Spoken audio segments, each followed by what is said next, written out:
আজই ডাউনলোড করুন আর এনজয় করুন আপনার পছন্দের শো। আমি শুধু ডাল ভাত আর আলু ভাজাই খাবো। কি হচ্ছে? আমি হেল্প করবো, কিছু কাটাকাটি করতে হবে, মশলা বানাতে হবে, বলুন আমি করে দিচ্ছি। সেই সব হয়ে গেছে, সব হয়ে গেছে, তুমি শুধু গিয়ে বসো।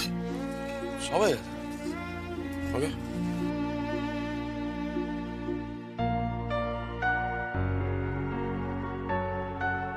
আন্টি একটা কথা বলবো, কিছু মনে যদি না করেন। আন্টি ফুলকি ম্যামকে বলুন না কালকে কলকাতায় গিয়ে মন্দির সভায় যোগ দিতে, কেন বেকার বেকার বারণ করছে? সরি আন্টি, আমি জানি এটা আপনাদের ফ্যামিলি ম্যাটার, বাট স্টিল আমি কি করব, কোথায় যাব এখন থেকে কি আপনি ঠিক করবেন? দেখুন, আমি কোনোভাবে রুড়ো হতে চাইছি না, কিন্তু আপনি আমায় বাধ্য করছেন রুড়ো হতে। হ্যাঁ, এটা ঠিক যে আপনি স্যারের মতন দেখতে, আপনি স্যারের হার্টটা পেয়েছেন, কিন্তু এটা ভুলে যাবেন না যে আপনি কিন্তু স্যার নন। ওমা, এ আবার কেমন কথা ফুলকি? অরণ্য কখন বললো যে ও রোহিত হয়ে উঠেছে? ও তো গোড়া থেকে উল্টোটাই বলছে। তাহলে জেঠিমা, আমি কোথায় যাব, কি করব, সেটা নিয়ে ওনার এত মাথা ব্যথা কিসের? আর তোমরা ওনাকে এত আদর যত্ন করে খাওয়াচ্ছই বা কেন? কি খাওয়াচ্ছ?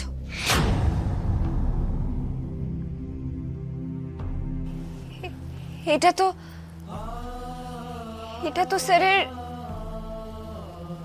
প্রিয় চিকেনের পদ। মা, ফুলকি তুই কেন হিংসে করছিস? তুইও তো পাবি। আমি চিকেন খাবো, স্যার নেই, আর আমি স্যারের প্রিয় চিকেনের পদটা খাবো। ফুলকি, আমি কিছু খাবো না, আমি কিছু খাবো না। ফুলকি, ফুলকি, আমি দেখছি আসলে ফুলকি একটু অস্থির হয়ে আছে তো। অরণ্যদা, তুমি প্লিজ কিছু মনে করো না, আমি দেখছি, দাঁড়া দেখি। ফুলকি, আই ফুলকি,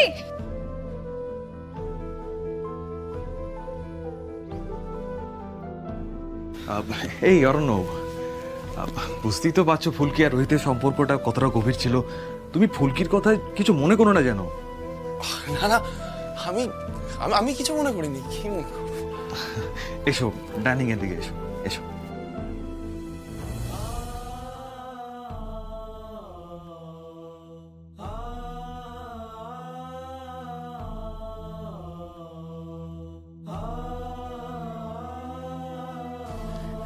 মেজো কাকি, আমি নিয়ে যাচ্ছি।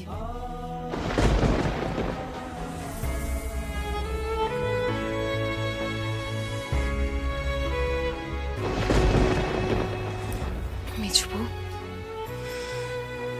তোমার যদি অরণ্যকে রোহিতের প্রিয় পদ রান্না করে খাওয়াতে ইচ্ছে করে, তাহলে তুমি খাওয়াও না, ফুলকি ঠিক সামলে উঠবে। দিদি, ছেলেটা চলে যেতে চেয়েছিল জানো, আমি আটকালাম। শুধু শুধু কতগুলো কথা শুনলো বলো তো। তাতে কি এমন ক্ষতি হয়েছে মেজবু? অরণ্য তো কিছু মনে করেনি এতে। দেখো, অংশু, তমাল, পিয়াল, লাবু, এরা সবাই ঠিক সামলে নেবে। তুমি আর এত অস্থির হও না মেজবু। আমি তোমার হাহাকারটা বুঝতে পারি মেজবু।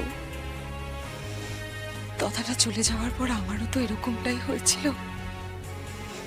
সেই জন্যই রুদ্রকে আঁকড়ে ধরে রেখেছিলাম। আমাদের শুধু একটা বিষয়ে নিশ্চিত হতে হবে, এই অরণ্য ছেলেটার ভেতরে ভেতরে যেন কোনো খারাপ উদ্দেশ্য না থাকে। ব্যাস ব্যাস। অরণ্য, খাওয়া শুরু করো। ফুলকি ম্যাম আসবেন না? আসবে, আসবে। আমরা শুরু করি? হ্যাঁ, আমরা শুরু করি। অরণ্য, স্টার্ট করো। মেজেঠি, মাংস রান্নাটা খুব ভালো হয়েছে গো।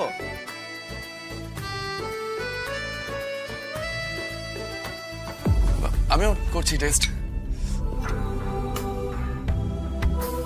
বন্ধুরা কিন্তু সাংঘাতিক বেরিয়েছে আন্টি, সিরিয়াসলি ফেস করছি।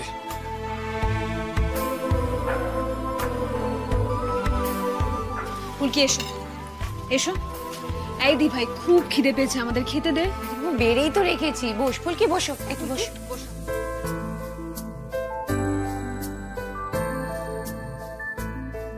আমি শুধু ডাল ভাত আর আলু ভাজাই খাবো। কেন ফুলকি, এরকম কেন করছিস বলতো?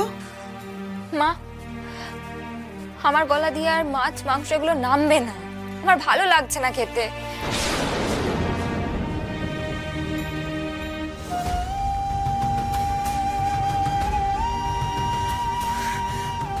তোমরা খাও না, আমি দেখছি।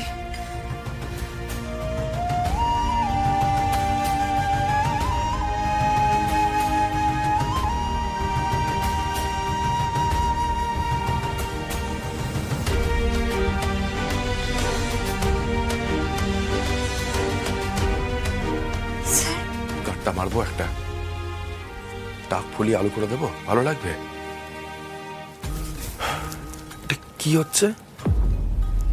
মাছ চিকেন সব ছেড়ে দেবে, খাবে না কিছু? তো মাছ চিকেন ছেড়ে দিলে প্রোটিন পাবে কি করে? তুমি তো একজন বক্সার, বক্সার তো নাকি? কি প্লিজ এই নাকামোটা করো না, চিকেনটা খাও। ফুলকি তুমি এখন চিকেনটাও খাবে আর কালকে কলকাতায় মন্ত্রিসভার মিটিংয়েও যাবে। ফুলকি এই বাঁধরামোগুলো কিন্তু আমার একদম ভালো লাগে না। খাও চিকেনটা, খাও।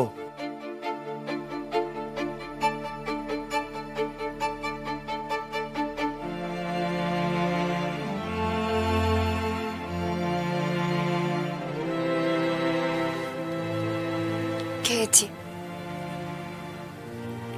আর কাল মন্ত্রিসভাতেও যাব।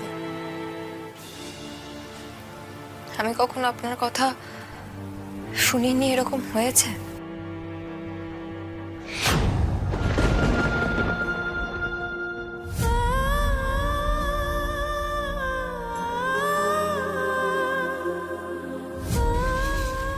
ফুলকি, সবাই ঘাবড়ে গিয়েছিলে তো? আরে বাবা, ফুলকি দাস তো নাটক করছিল। আমি তো চিকেন খেয়েছি, আবার খাচ্ছি।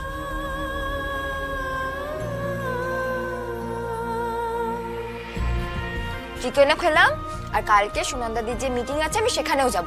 তোমাদের কোনো চিন্তা নেই।